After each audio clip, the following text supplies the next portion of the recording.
a Deus, que a paz do Senhor Jesus possa estar nos envolvendo a todos nesse momento. Hoje é um momento especial em que nós, trabalhadores do Grupo Espírita Maria Madalena, nos reunimos para a palavra adequada não seria comemorar, né? Mas não. Por que não? Já que hoje é um dia em que nossas emoções e nossos sentimentos nos aproximam daqueles entes queridos, nossos amores, que estiveram conosco, caminhando ao nosso lado, né? Até bem pouco tempo, alguns, mas que hoje, tendo retornado antes de nós para a verdadeira pátria, estão nos nossos corações e nos nossos pensamentos. Hoje é o dia da nossa prece da saudade. E, para tanto, nós tivemos a grata felicidade de, ao convidarmos nossa irmã Sandra Mesquita Farias, expositora desta tarde, recebermos dela, né, a aceitação do nosso convite. A nossa irmã Sandra, ela é profissional da área de Química, né, por formação, já é trabalhadora espírita, já é espírita, está no espiritismo há 40 anos, né, aproximadamente, né, Sandra? E é médium na atividade da psicografia do Lar de Frei Luís, né, essa casa tão aprazível, e exerce atividades na área do serviço de orientação mediúnica, naquela casa, e também fazendo parte de um grupo fraterno, trabalhando no acolhimento, na orientação daquelas pessoas que buscam, né, na doutrina, como todos nós, a consolação e o esclarecimento. E nossa irmã também coordena uma sala, né, que trabalha com dependentes químicos, né? Até em razão da própria formação de nossa irmã, ela faz essa atividade lá no grupo, na casa lá de Frei Luís. Nossa irmã possa se sentir abraçada. Desde já agradecemos a presente aceitação do convite.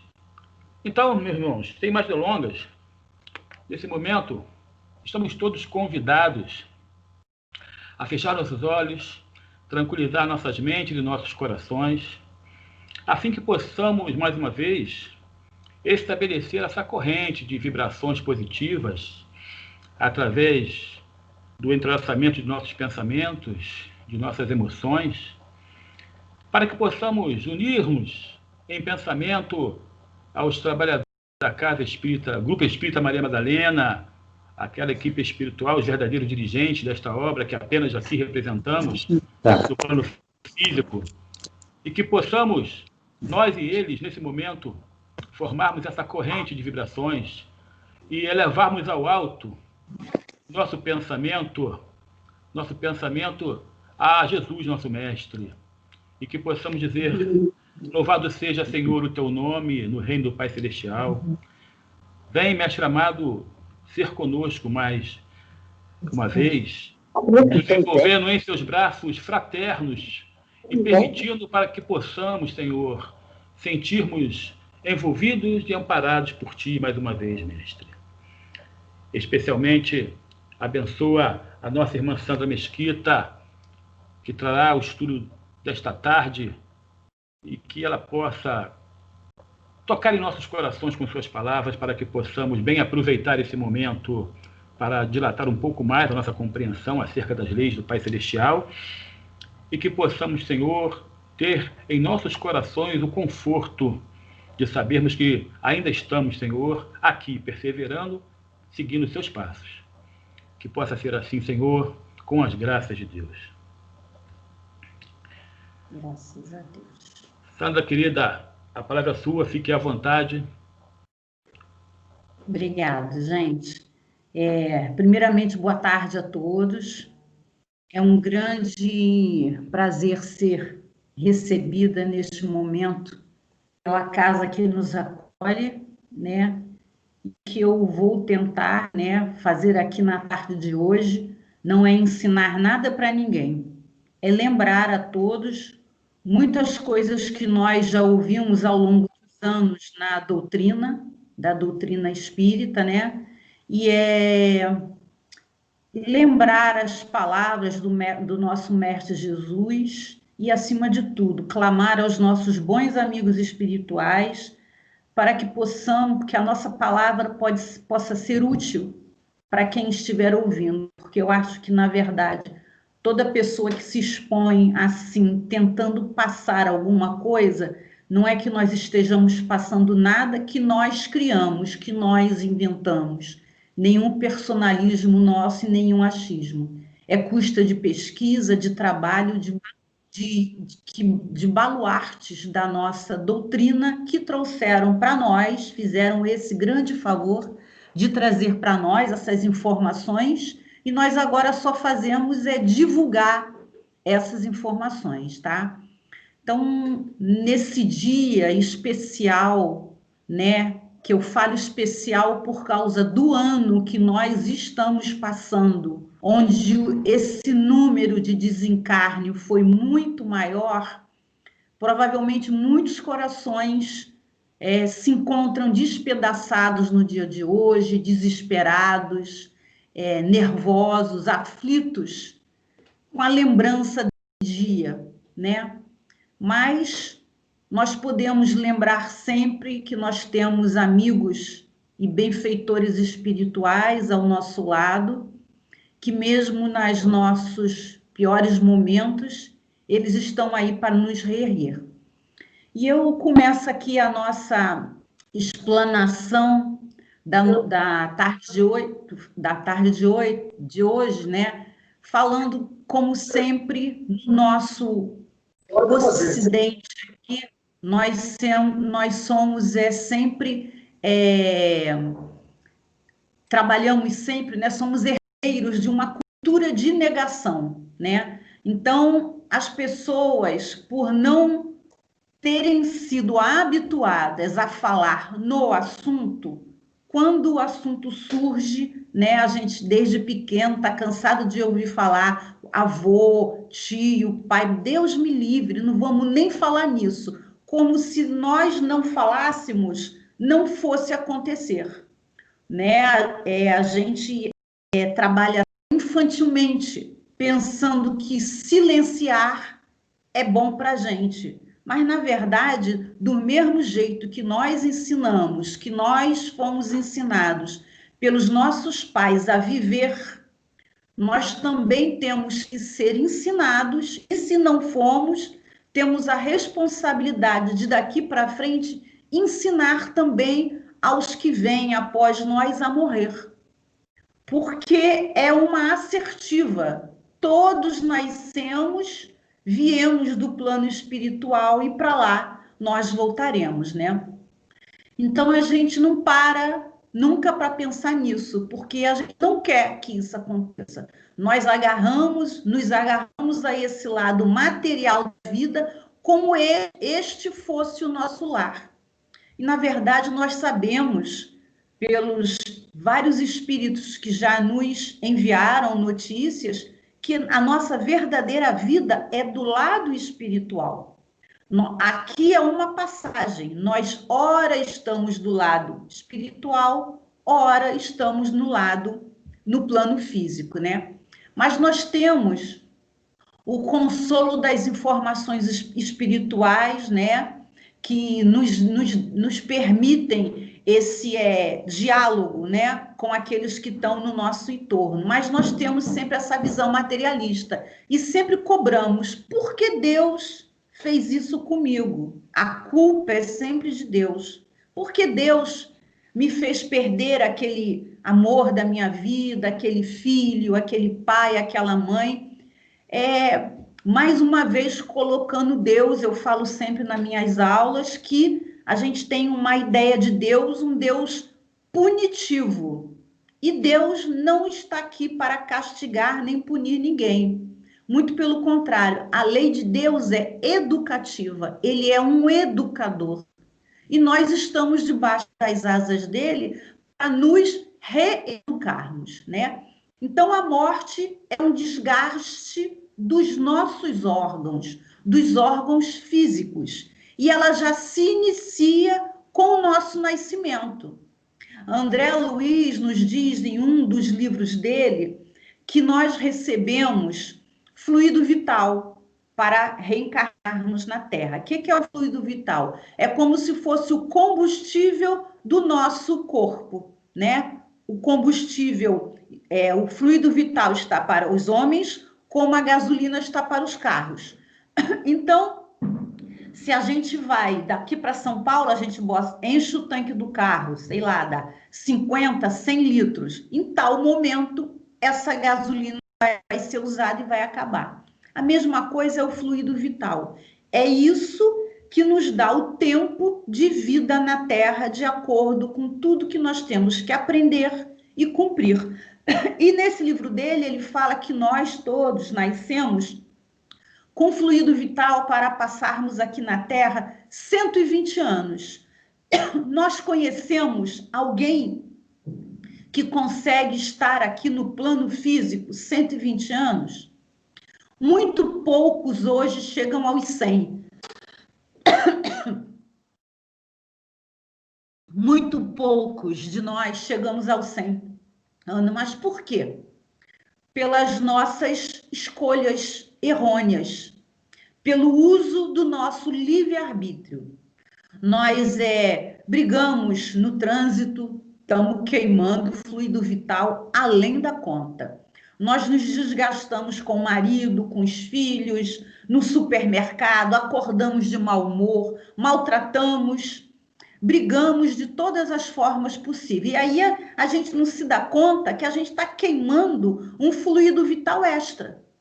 Então, muito pouco de nós chega a essa etapa dos 120 anos, que é o que André Luiz vem falando para a gente.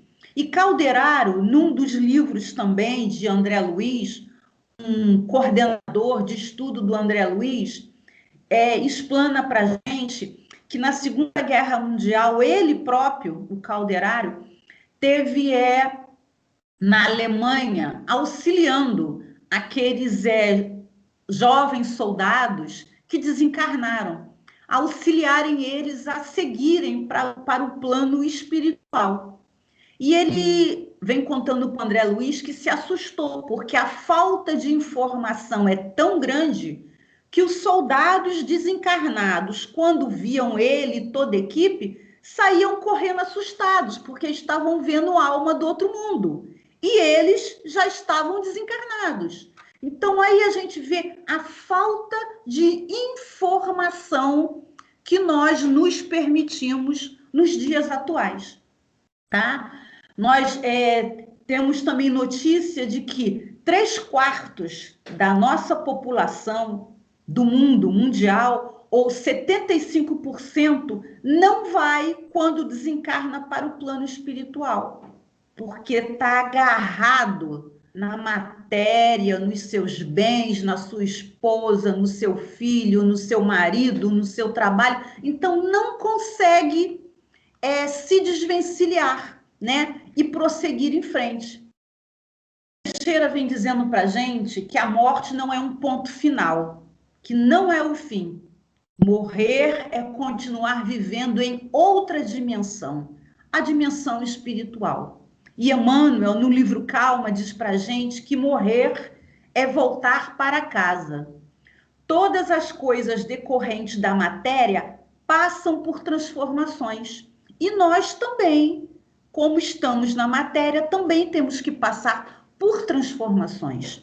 A gente vê que uma montanha de minério, depois de ser explorada e tirada todo o seu minério, ela passa por uma montanha de barro vermelho. As grandes montanhas de, né, com o passar dos anos, né, ela vira areia, que a gente vê nas praias. O material orgânico, vegetal e animal, sob altas pressões depois de milênios, a gente vê o petróleo tão cobiçado no mundo.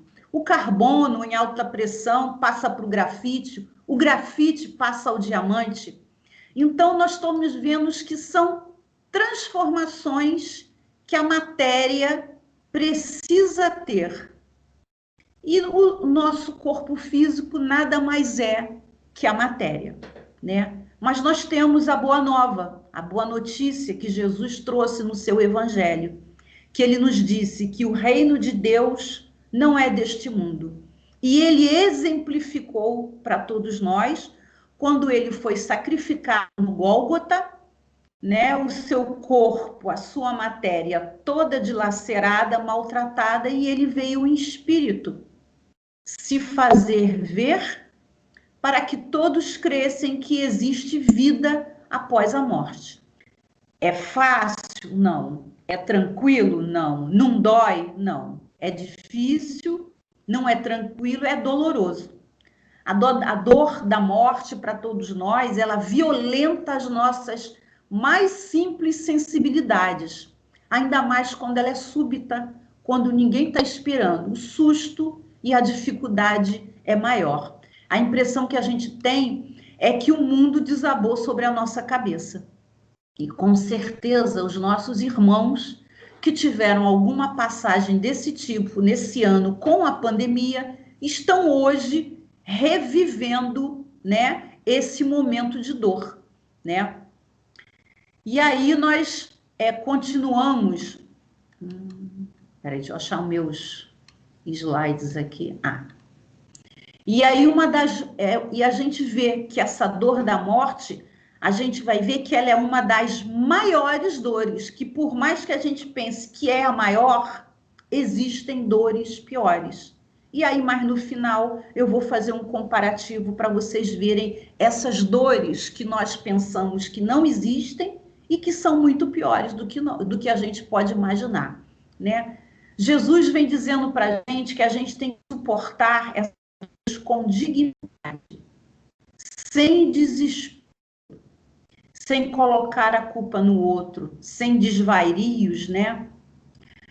E nós não podemos deixar que essa dor nos mate, porque a tristeza excessiva, também profunda, pode matar.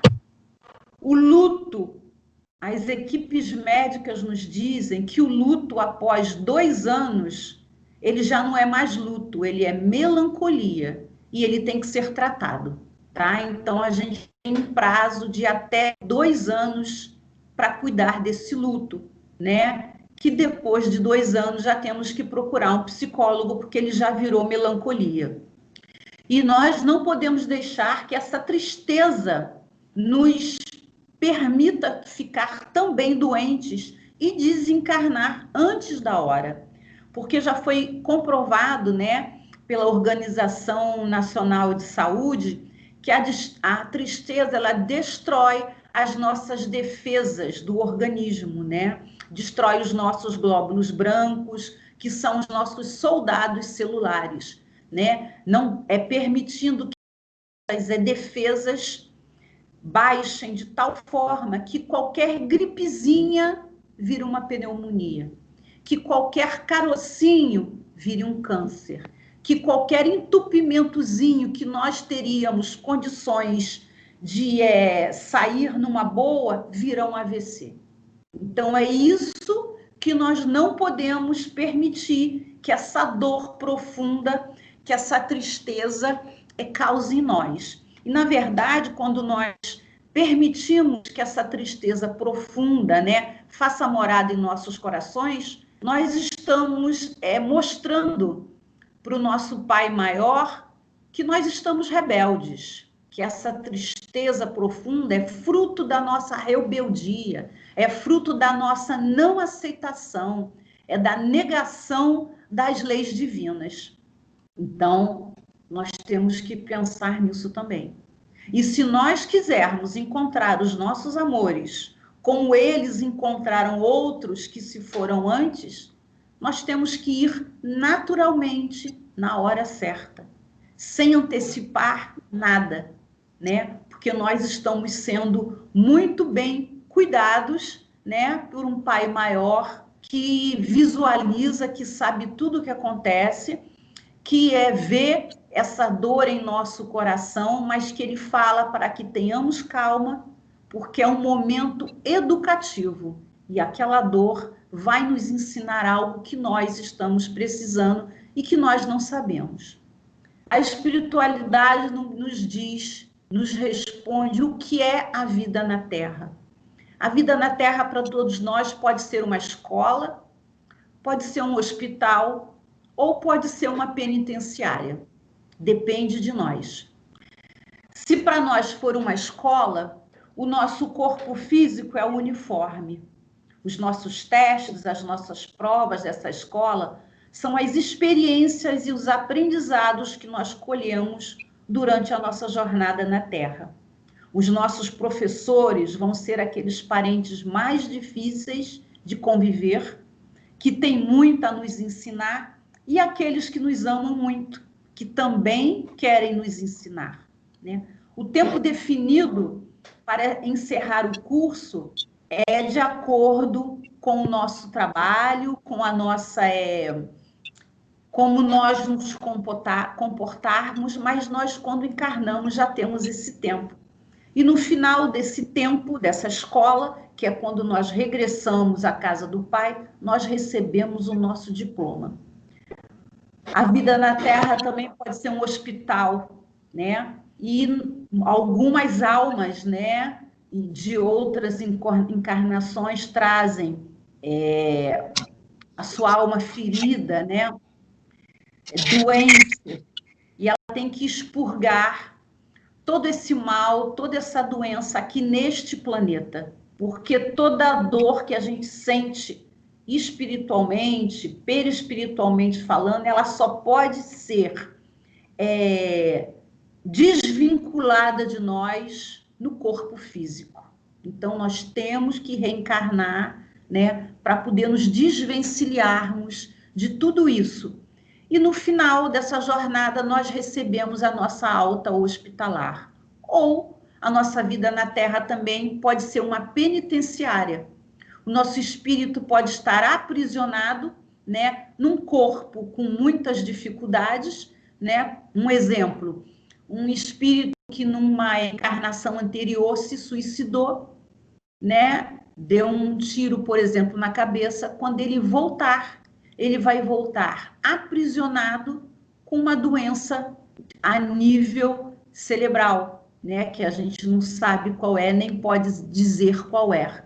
Então, são essas formas, né, que a vida na Terra pode se traduzir para a gente, como uma escola, como hospital, como uma penitenciária. E aí o Livro dos Espíritos, na questão 132, diz para a gente qual a necessidade da encarnação.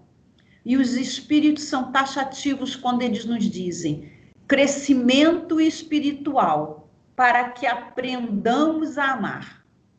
E aí nós sabemos que no plano espiritual, antes de nós encarnarmos, existe uma lei de planejamento reencarnatório. Então, nós vamos dar um exemplo, uma família de 5 pessoas, né, com os nossos amigos espirituais, coordenadores, e eles vão falar para a gente, olha, você, fulano vai ser o pai, fulano vai ser a mãe, e vão ser 3 filhos.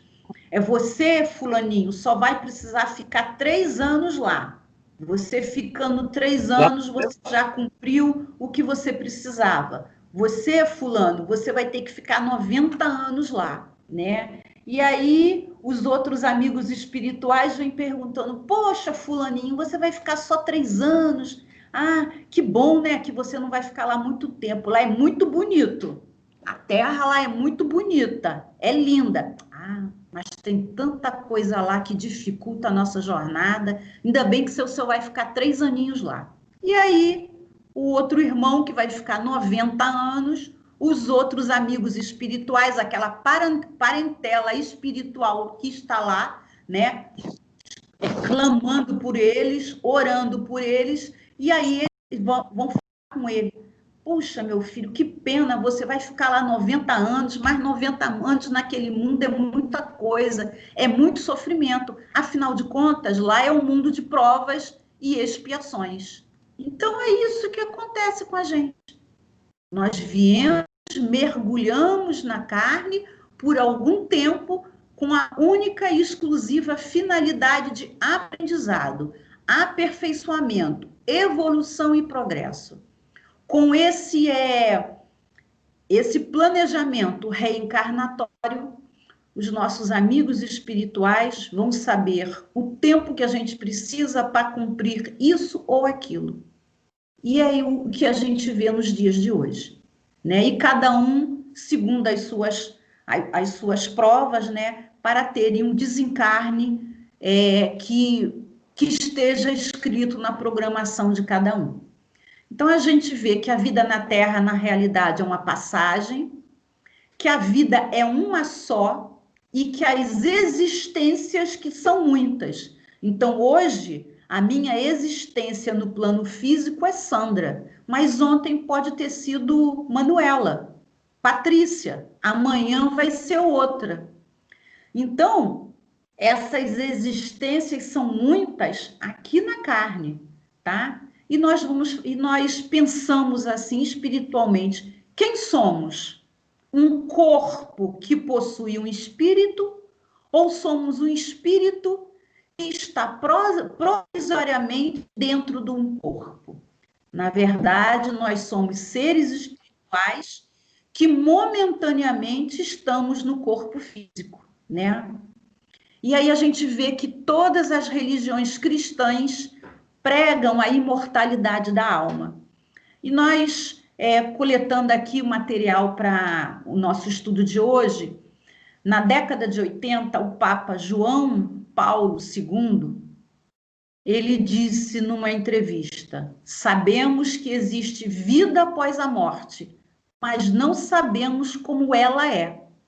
Então, vocês veem um baluarte da religião católica confirmando para o mundo que sabia que existia a vida após a morte, mas só que não sabia como ela era. E nós, espíritas, né, tivemos essa grata satisfação de ter uma religião fundada, uma religião que prova e comprova a imortalidade da alma, porque foi fundada por espíritos. Eles trouxeram todas essas informações para a gente. Então, nós temos certeza dessa imortalidade da alma.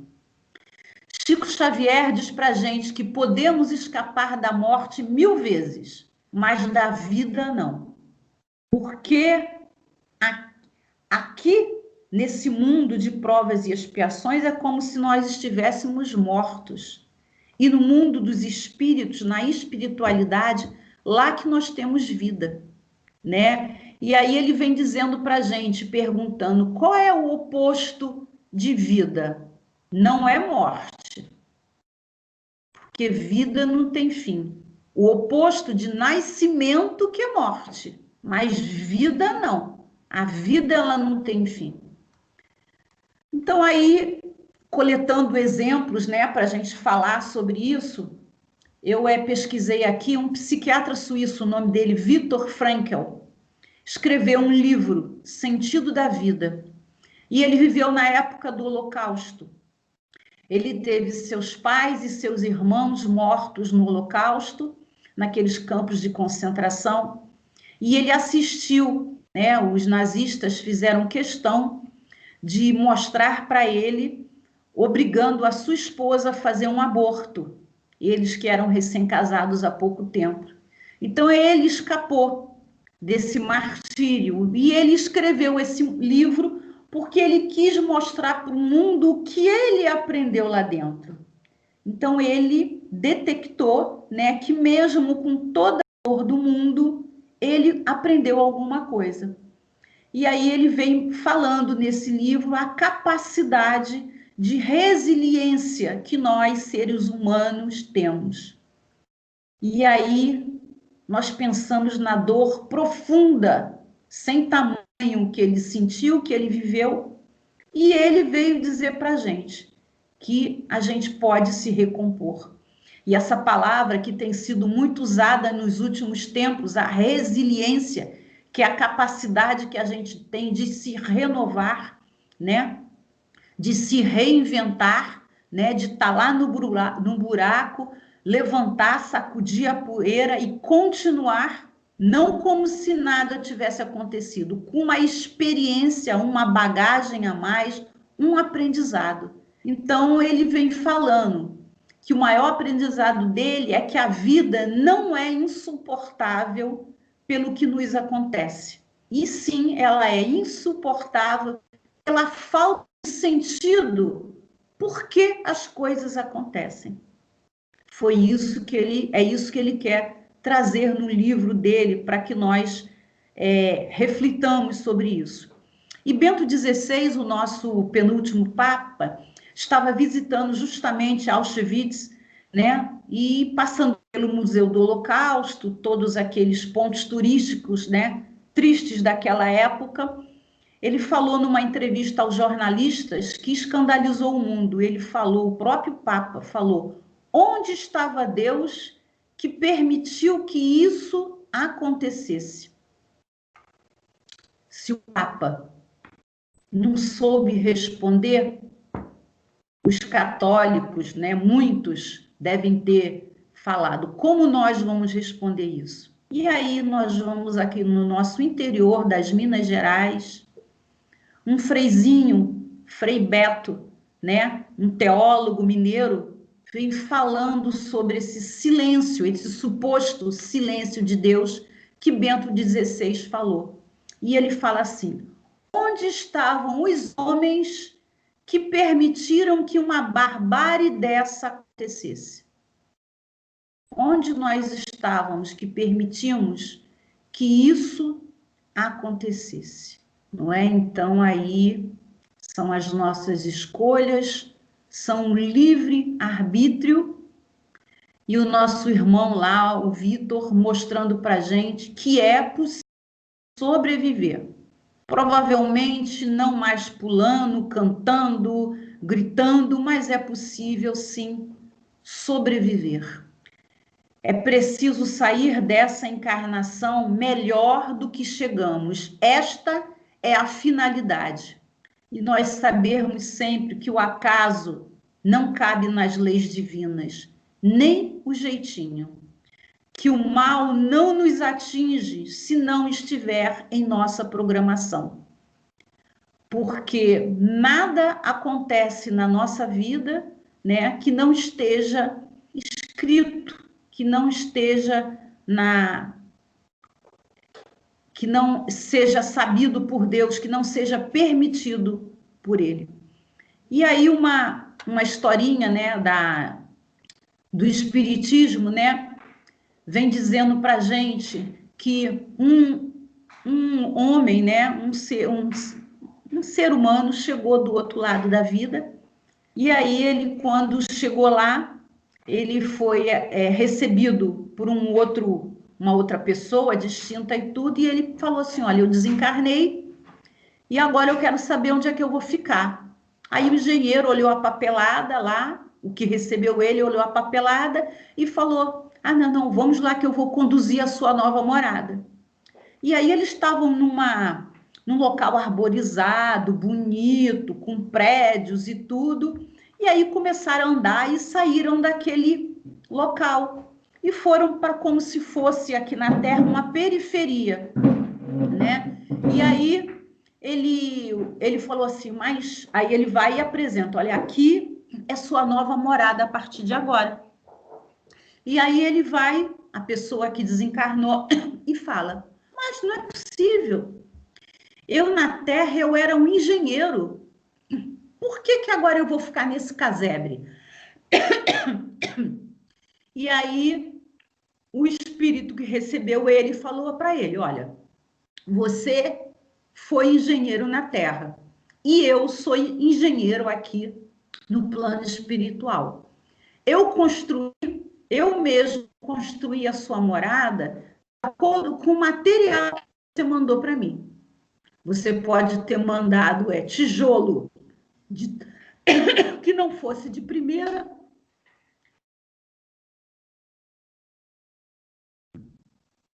Pode ter me mandado cimento que não foi dos melhores e eu construí com o material que você me mandou. Então, aí nós vemos que quando nós partimos desse plano físico para um plano espiritual, nós continuamos as mesmas pessoas que aqui fomos, com os mesmos defeitos e as mesmas virtudes. E esse nosso novo ambiente, no retorno à casa do Pai, depende único e exclusivamente das nossas obras aqui na Terra, tá?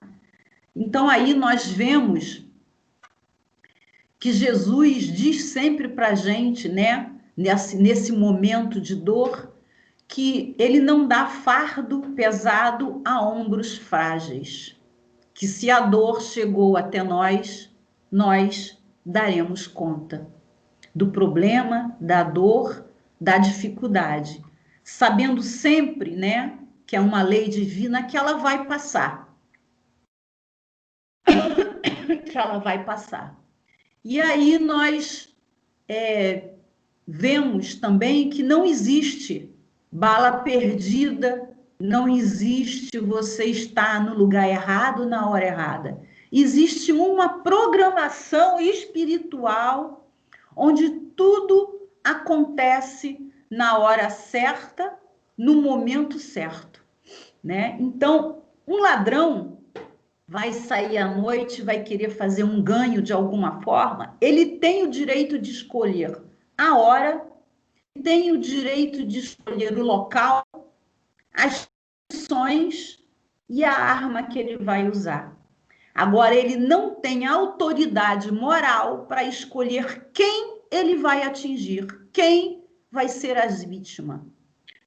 Porque o mundo espiritual, sabendo que vai acontecer alguma coisa naquela localidade, naquele momento, eles rapidamente vão procurar a programação de quem está passando por ali. Ele vai procurar as pessoas que está designada de desencarnar de forma súbita, abrupta, nessas condições. Então, ele vai desviar o caminho daquela pessoa para que ela esteja na hora certa e no local certo. Por exemplo, uma pessoa que dá entrada para fazer o transplante, finalmente o rim dele chegou e ele morre na porta do hospital. Estava escrito, é lei, é a lei divina. Tudo tem hora certa. Não está nas nossas mãos apressar ou retardar nada. Tudo tem seu momento certo, tá?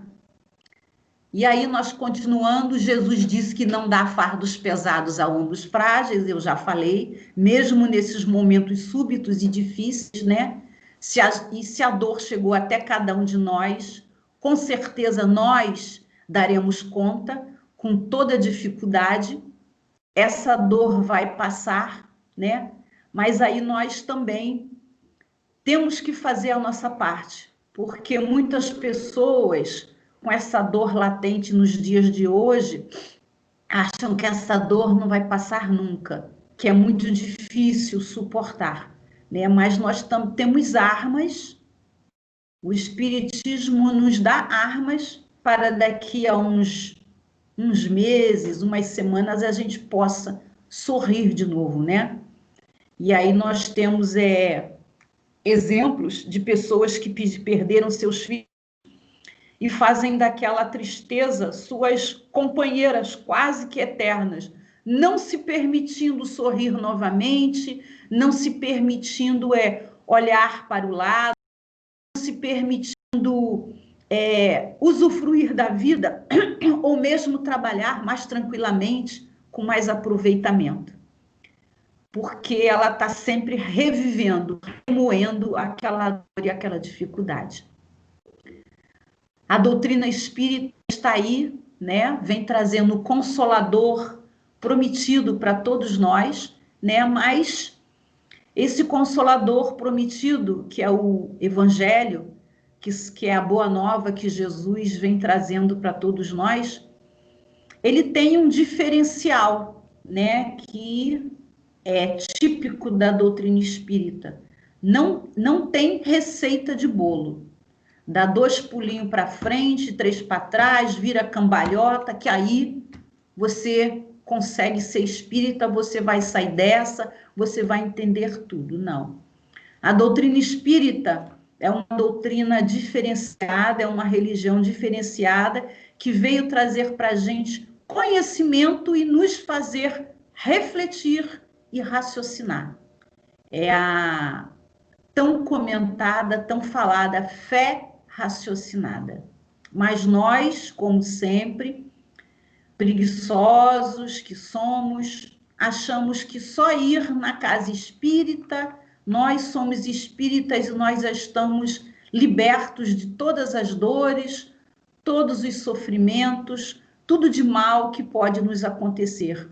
Nós não procuramos estudar o Evangelho, que são as leis morais, o Livro dos Espíritos e outras obras que vêm dando para a gente embasamento para esses momentos difíceis, nós estarmos fortalecidos na fé e entendermos esse fenômeno como esse que nós estamos falando hoje, da morte.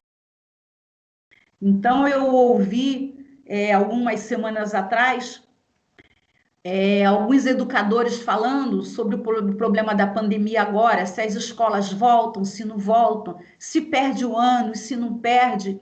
E uma frase que marcou muito um educador falando que a educação é a alavanca que propulsiona o progresso. Então, aí nós trazendo isso para todos os campos da sociedade, todos os campos de conhecimento, a gente sabe que é isso mesmo, e trazendo agora para a nossa doutrina. A educação espiritual que nós vamos ganhar, que nós vamos ter, vai nos alavancar nas nossas dificuldades, vai facilitar o aprendizado para todos nós. Aí vocês vêm dizendo para mim, então quem é espírita não sente a dor da morte. Não, sente. A doutrina espírita não promete isso.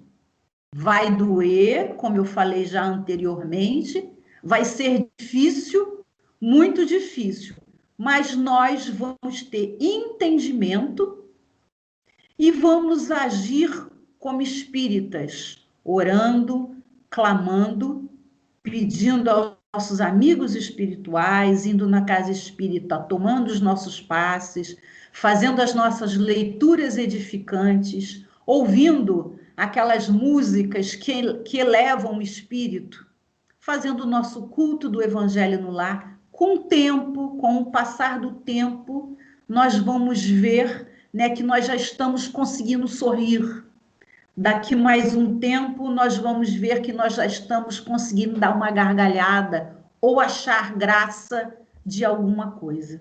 Mas não é de uma hora para outra. A doutrina espírita não tem essa receita para nos dar. Ela apenas nos convida a raciocinarmos, como nós estamos raciocinando aqui agora, né? E aí a gente vê que morrer é fácil. O difícil é desencarnar. Porque quem morre é o corpo físico. Essa dor que a gente sente, dessa falta, é da persona que nós somos, né? Não da nossa... essa persona que nós adquirimos nesta encarnação. Não me falta, mas aquela persona não mais vai existir, outra encarnação será outra, mas aquela vida, aquela existência continua, e nós, com certeza, vamos nos encontrar um dia. O Evangelho de Jesus nos pede para que possamos facilitar esse trânsito, né, entre mundo espiritual e mundo físico, o desapego das coisas e das pessoas. Esse é o nosso maior problema quando passamos pelo momento da desencarnação. É esse apego, e nós temos que aprender a desapegar, o que, com certeza, ainda é muito difícil para todos nós. Desapegar do meu marido, do meu filho, da minha casa, do meu carro, da minha mesa, do meu caderno, do meu livro. É um exercício diário que nós temos que fazer constantemente, né? E aí, essa nossa dor não pode permitir que nós venhamos a martirizar os nossos amores que foram para o mundo dos espíritos, porque nós estamos ligados pelo coração.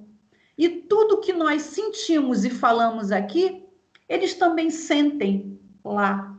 Então, como que no momento desse nós podemos ajudar nesses nossos amores? Orando, não nos desesperando, não nos desestruturando, não é atentando contra a nossa vida, que a gente vê muitos casos acontecerem, né, por causa dessa dor sem fim, né?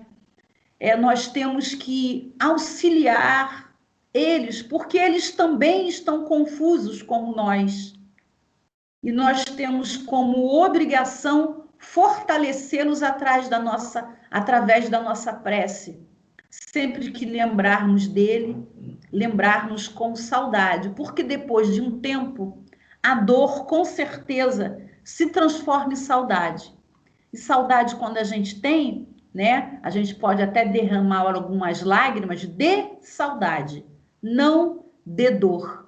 Né? E aí a gente ora, eleva os nossos pensamentos, que com certeza chegam até esses entes queridos, né? Que nós tanto amamos, e também lembramos deles num momento engraçado, num momento feliz, num momento onde desfrutamos juntos de alguma parte da nossa vida, né?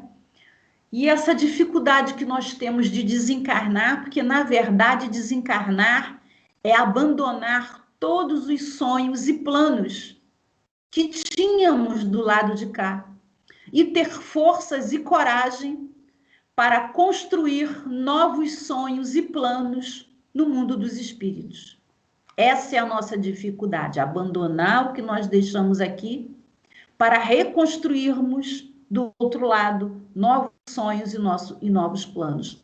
Com certeza não é nada fácil, ainda mais quem vai embora daqui do plano físico no auge do seu profissionalismo, com esposa, com marido, com filhos, né? Então é muito difícil, mas nós temos que aprender, nós temos que nos educar para que assim seja, né? E esse momento de dor que todos nós temos, né? Nesse momento que nós passamos, que nós pensamos que seja infinito. E aí tem uma historinha também no Espiritismo que fala, retratando esse momento, que um pai, né, tendo a sua esposa desencarnado, ele volta para casa com a sua filhinha, né, e todo mundo sabe que quando desencarna alguém na família, durante o dia, entra um, sai outro, faz um cafezinho, conversa, passa o tempo. Mas o pior dos momentos é a noite, quando nós estamos na nossa solidão, né, gritando, e nós nos vemos sozinhos com dor. E esse pai voltou para casa e tudo, e foi dormir, deitou na sua cama, puxou o berço da filhinha, que era pequenininha, devia ter 2 ou 3 aninhos, para perto dele, encostou na cama e sentiu o peso daquela dor e daquela solidão. Apagou a luz, né, e sentiu aquele peso. E a filhinha, né, colocou a mãozinha para fora do berço e fala: pai, pai, cadê você? Cadê você? E aí ele pega na mãozinha da filha: eu estou aqui, filha, está tudo bem. Eu não vou te abandonar nunca. Fica bem. Aí ele bate no bumbumzinho dela, ela adormece de novo e ele levanta e vai para a janela e olha aquele céu lindo, estrelado. E ele olha e faz a mesma pergunta que a filha fez: pai, não me deixa sozinho. E aí aquele estrelado lindo do céu, né, responde para ele: não, meu filho, você não está nunca sozinho. Eu estou sempre ao seu lado e eu vou lhe ajudar sempre, mesmo nos piores momentos. Então é essa conotação que nós temos que ter, nós temos que aprender a ter, nós temos que nos preparar. Nós, como eu falei no início, nós vivemos no Ocidente, é muito pouco falado, né, sobre a morte. E nós temos que conversar sobre a morte, nós temos que estudar sobre a morte, nós temos que falar e atentar que é passageiro, que esse momento que nós estamos longe um dos outros é passageiro, né? E que nós sabemos que o tempo é um grande aliado nosso e vai sempre nos ajudar. O tempo é o nosso aliado, mas, na verdade, o tempo ele é escravo de Deus. Ele está sob as ordens de Deus. E tudo vai passar no momento certo e na hora certa. E Santo Agostinho vem dizendo para a gente que o homem se eleva em oração e Deus se reclina em misericórdia. E é isso que nós temos que fazer. Perder para a vida a dor é muito menor que perder para a morte. E aí nós voltamos lá que existem dores piores. Emmanuel, no livro Religião dos Espíritos, nos diz, poeticamente, falando da morte: ver a névoa da morte estampando-se inexorável na fisionomia dos que amamos e dar-lhes o adeus indescritível é como despedaçar a própria alma e prosseguir vivendo. Que dor profunda. E aí a gente fala, como ajudar aquele que ficou? Como ajudar aquele que desencarnou? Aquele desencarnou, eu já falei, com as nossas orações, levará para ele o alívio no sofrimento e a alegria ao ser lembrado com carinho. Para aquele que ficou, indicamos o convite no trabalho do bem, que, na verdade, muitas dessas perdas, nós vemos que é um chamado para a mudança, é um chamado para a melhora, né, de cada um de nós. A quarta parte do Livro dos Espíritos, das Esperanças e Consolações, o capítulo 1, das penas e gozos terrestres, na questão 934, vem falando sobre a perda dos entes queridos. E tem essa pergunta, nos diz, será que perdemos nossos entes? E aí nós vemos que Emmanuel, que Allan Kardec nos diz que o corpo físico é um conjunto de átomos provisoriamente aglutinados para fins educativos. Nada se perde, tudo se transforma. A perda é da personalidade. Tem diferença entre personalidade e individualidade. Personalidade é o que nós somos hoje, e a individualidade é o que vai perdurar por toda a nossa existência. E Jesus nos fala que deixai os mortos enterrarem seus mortos.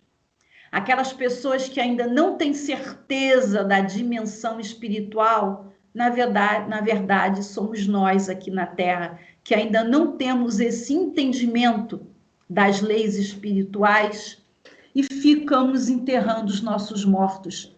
Não nos negamos a lembrar, a saber, a aprender que eles continuam vivos e muito vivos e bem vivos e podem vir nos visitar assim que puderem se recuperar, que nós podemos lhes visitar em momento de sono, que nós podemos nos abraçar, nos acariciar e matar as nossas saudades momentaneamente desta forma, até retornarmos novamente e nos reencontrarmos um dia.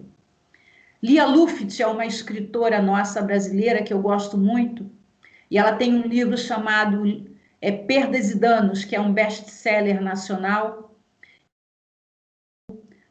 Um capítulo dela, ela vem fazendo uma conotação da morte e vem dizendo que um homem, aos 40 anos, foi visitado pela morte.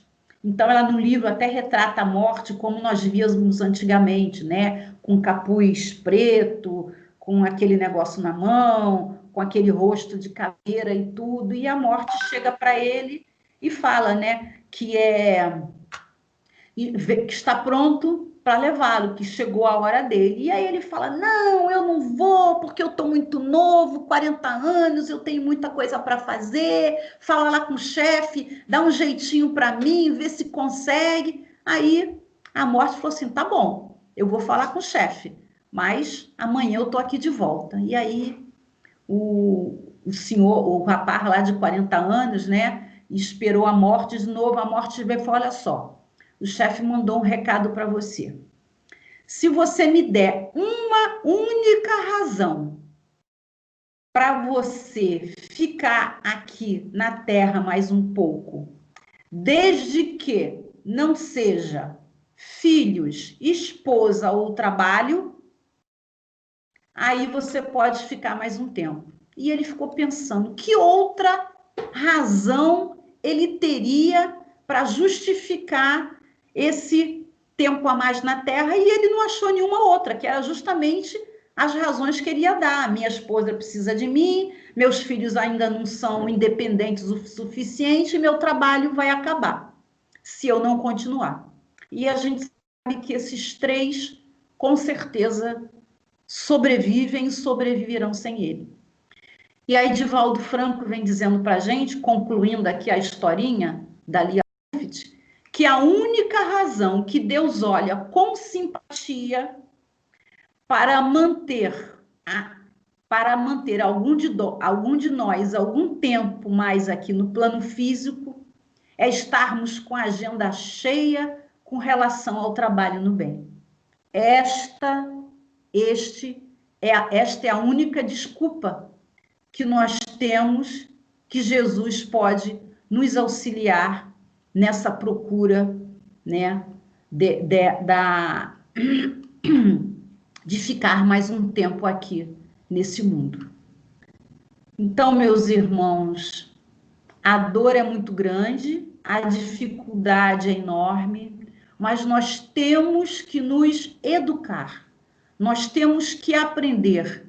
A espiritualidade, a doutrina espírita traz para a gente elementos, armas, para que essa dor seja minimizada através do conhecimento, através da educação espiritual. Essa alavanca que os educadores hoje estão lutando com os nossos jovens, com as nossas crianças, para alavancar esse país com tantas dificuldades que nós temos. Então, eu espero ter auxiliado de alguma forma alguns, né, que ainda passam por esse momento difícil, muito difícil, mas aí fechando, eu ouvi, coletando material para poder fazer esse estudo com vocês, eu ouvi uma palestra, Cíntia Diniz, é uma das mães retratadas no livro do Divaldo, As Mães, né, do filme, As Mães de Divaldo, né? E aí ela vem contando a história dela, que perdeu um filho de 3 aninhos, né, que caiu da bicicleta da babá e bateu com a cabeça no chão. E aí ela vem dizendo que aí depois, eram 3 filhos, né? Ela perdeu esse e em 90 e pouco ela perdeu a filha de 27 anos para dengue hemorrágica em 3 dias. Então, na verdade, hoje ela só tem o filho mais velho.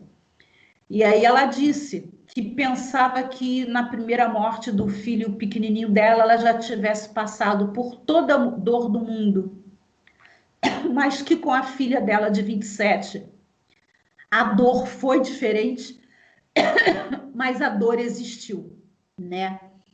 E aí ela disse que foi para o centro, voltou, disse que não podia, não, eu não posso largar minhas atividades, doendo ou não, eu tenho que ir, eu tenho que continuar, com aquele pensamento já de espírita mais educado, mais dolorido também.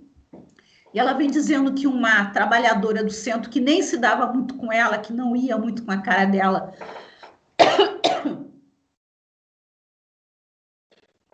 viu ela chorando na mesa lá, e aí se achegou perto dela e falou por que ela estava chorando e tudo. Ela falou por causa da perda do filhinho dela.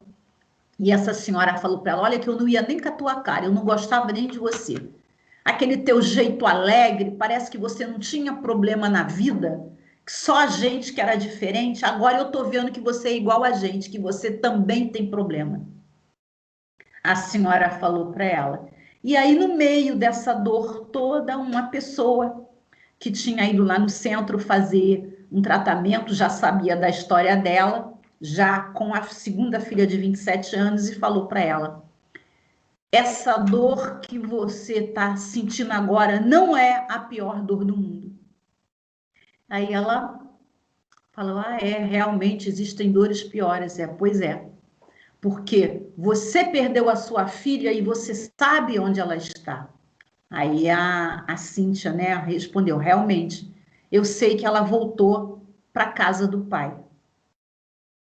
E aí ela falou assim: pois é, eu tenho uma filha drogadita, que tem 2 meses que eu não sei onde ela está. Eu subo aquele morro quase todo dia, batendo de porta em porta, perguntando por ela. Eu não sei se ela já se prostituiu para poder arranjar mais droga. Eu não sei se ela está presa. Eu não sei onde está minha filha. Por isso que eu digo para você que existe dor pior do que a sua. A minha dor é muito pior do que a sua. Então nós temos, meus irmãos, que levantar a nossa cabeça sempre, mesmo nos nossos piores momentos, e saber sempre que existem dores piores pelo mundo de provas e expiações que é o nosso planeta Terra. Que a paz do Cristo seja conosco nesse fim de tarde, agradecendo a todos que estiveram aqui tentando aprender um pouco mais, não comigo, mas especialmente com os nossos irmãos maiores espirituais, que vem trazendo para todos nós o conhecimento de tudo isso. Graças a Deus, eu passo aí para o nosso presidente, o Olorimar. Graças a Deus, querida irmã Sandra, mais uma vez, né, agradecemos penhoradamente a sua presença em nossa reunião, o seu estudo, como esperado, foi bastante proveitoso, e queremos que você leve um abraço nosso para os companheiros lá de Frei Luís, onde você exerce as suas atividades, né, na área da assistência espiritual, da mediunidade, e principalmente a tua frente de trabalho com as pessoas de dependência química, né? E sabemos que esse trabalho é um trabalho muito abençoado, e a tua presença hoje na nossa reunião foi bastante proveitosa. Muito obrigado. Aguardamos aí a próxima oportunidade de estarmos juntos novamente. E vamos dar sequência hoje à nossa reunião especial, a Prece da Saudade. Vou fazer a leitura agora do capítulo 28, onde iniciam-se a coletânea de preces, e em especial o item 62, que tem por título Pelas pessoas a quem tivemos afeição. Que horrenda é a ideia do nada. Quão de lastimar são os que acreditam que no vácuo se perde, sem encontrar eco que lhe responda a voz do amigo que chora o seu amigo. Jamais conheceram as puras e santas afeições, os que pensam que tudo morre com o corpo. Que o gênio, que com a sua vasta inteligência iluminou o mundo, é uma combinação de matéria que, qual sopro, se extingue para sempre.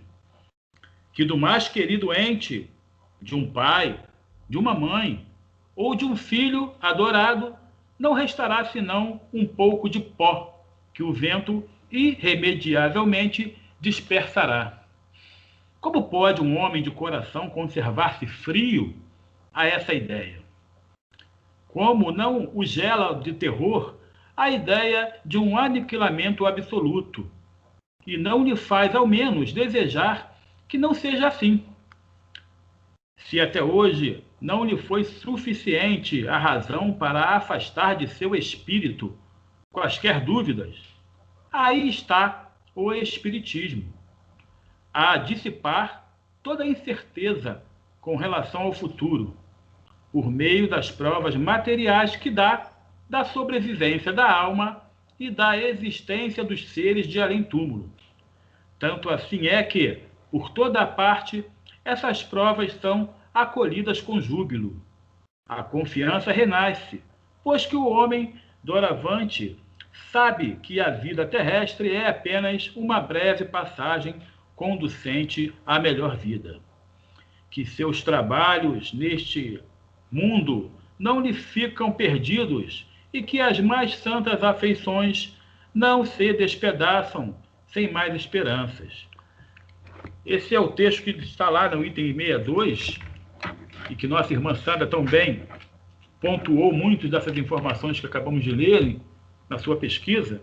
E agora, meus irmãos, eu vou convidar a todos para que possamos, mais uma vez, tranquilizar nossas mentes e nossos corações, para que possamos mentalmente elevar nosso pensamento ao alto, em comunhão com os pensamentos dos nossos companheiros espirituais, nossos guias, nossos mentores, a equipe espiritual da nossa casa, do Grupo Espírita Maria Madalena, para que possamos fazer a singela prece que se remete aos nossos queridos irmãos que antes de nós retornaram à pátria espiritual, que também se encontra no Evangelho segundo o Espiritismo. É a prece por pessoas a quem tivemos afeição. E ela diz assim: digna-te, ó meu Deus, de acolher benévolo a prece que te dirigimos pelos espíritos de nossos entes queridos. Fazei-vos entrever as claridades divinas e torna-lhes fácil o caminho da felicidade eterna. Permite que os bons espíritos lhes levem as nossas palavras e os nossos pensamentos. Tu, que tão caro me eras neste mundo, escuta a minha voz, que te chama para te oferecer novo penhor da minha afeição.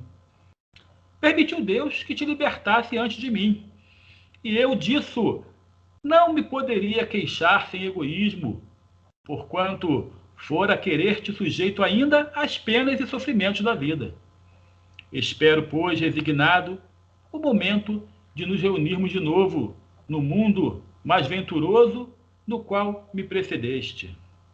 Sei que é apenas temporária a nossa separação e que, por mais longa que me possa parecer, a sua duração nada é, em face da ditosa eternidade que Deus promete aos seus escolhidos. Que a sua bondade me preserve de fazer o que quer que retarde esse desejado instante e me poupe assim a dor de te não encontrar ao sair do meu cativeiro terreno. Oh, quão doce e consolador é a certeza de que não há entre nós mais do que um véu material que te oculta as minhas vistas, de que podes estar aqui ao meu lado e me ver e ouvir como outrora, senão ainda melhor do que outrora, de que não me esqueces do mesmo modo que eu te não esqueço, de que os nossos pensamentos constantemente se entrecruzam e que o teu sempre me acompanha e ampara. Que a paz do Senhor Jesus seja contigo. Graças a Deus, queridos irmãos, que essa noite em especial nossos corações possam estar hermanados com aqueles nossos amores, nossos entes queridos que antes de nós espiritual. E que nossa lembrança seja de saudade útil, agradável aos teus sentimentos. E que nossas lágrimas possam ser a certeza para eles que não foram esquecidos por nós. E que a paz de Jesus possa estar em nossos corações hoje e sempre. Graças a Deus. Querida Sandra, mais uma vez, patenteando a nossa